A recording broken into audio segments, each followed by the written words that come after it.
Sebab kami ada jual rumah kat sana, lepas tu kami buat dekat sini lah rumah.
Okay, nama saya Rohana binti Abdul Rahman. Saya berada sekarang di Tanjung Karang, Sawah Sempadan.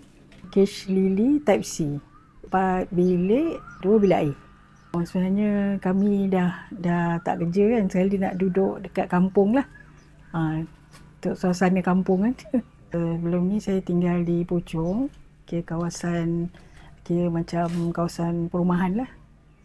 Jadi kat situ agak dah padat lah kan. Jadi kat sini memang ada rancangan nak duduk di sini lah.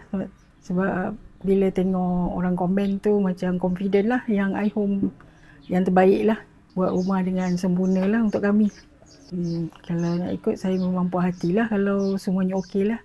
9/10 ada keinginan untuk membina rumah. Boleh memilih iHome lah sebab selama ni saya percaya kat iHome boleh buat rumah dengan sempurna.